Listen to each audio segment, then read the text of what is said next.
पूरी तरह से जगह पर स्तर पर नष्ट किया।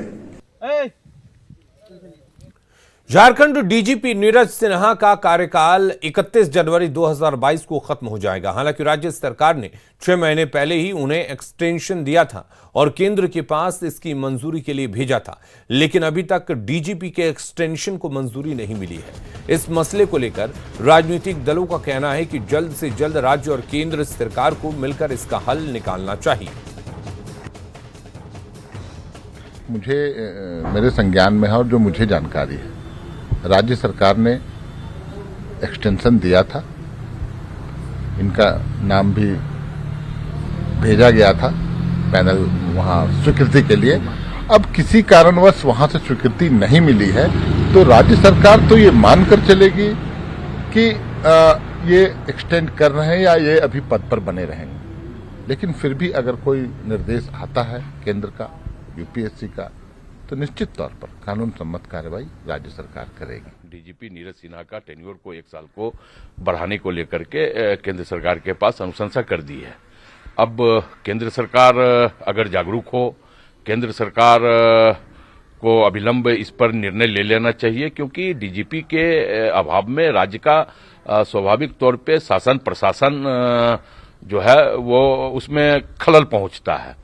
तो केंद्र सरकार को गंभीरतापूर्वक जब राज्य सरकार ने उस पर अनुशंसा कर दी है तो केंद्र सरकार को निर्णय लेकर के जल्द से जल्द डीजी के मामले में हस्तक्षेप करके और जो अनुशंसा राज्य सरकार ने किया है उस पर अमल करते हुए नीरज सिन्हा जी को 1 साल का एक्सटेंशन दे देना चाहिए। स्टेट है और हाल के दिन में तो अब तो शहरों में भी गैंग वॉर हो रहा है, तो शहर और ग्रामीण इलाके जो हैं वो दोनों हाइपर सेंसिटिव है झारखंड के। तो मुझे लगता है जो भी असमंजस की स्थिति उत्पन्न हो रही है तो इसे राज्य और केंद्र को आपस में मिलकर सुलझा लेना चाहिए, क्योंकि झारखंड नक्सलवाद के लिए एक बहुत ही सेंसिटिव रेड जोन है और बहुत मुश्किल से हमारे बीजेपी की सरकार ने नक्सलियों की कमर तोड़ी थी।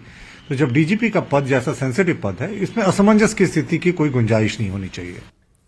झारखंड डीजीपी नीरज सिन्हा का कार्यकाल 31 जनवरी 2022 को खत्म हो जाएगा। हालांकि आपको बता दें कि राज्य सरकार ने 6 महीने पहले उन्हें एक्सटेंशन दिया था, लेकिन अभी तक उनको एक्सटेंशन मिला नहीं है। और वहीं यूपी के पूर्व डीजीपी ए के जैन का कहना है कि जल्द से जल्द राज्य और केंद्र सरकार को मिलकर इसका हल निकालना चाहिए। जो रिटायरमेंट, जैसे किसी का 31 को रिटायरमेंट है तो 31 को रिटायरमेंट से पहले वो ऑर्डर्स आ जाने चाहिए।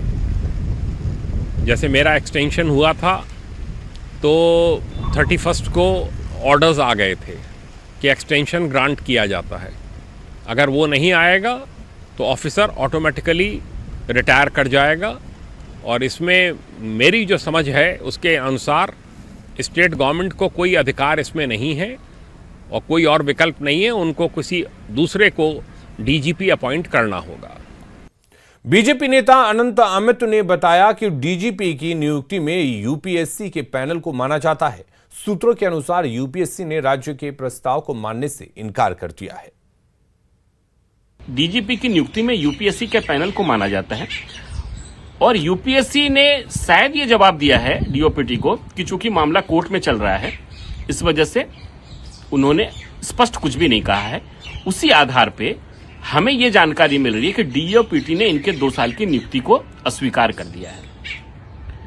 उसके बाद तमाम तरह की खबरें आ रही हैं और खबरों के आधार पे ये लग रहा है कि राज्य सरकार अपना विशेषाधिकार के आधार पर इनको रेगुलर करना चाह रही है डीजीपी साहब को।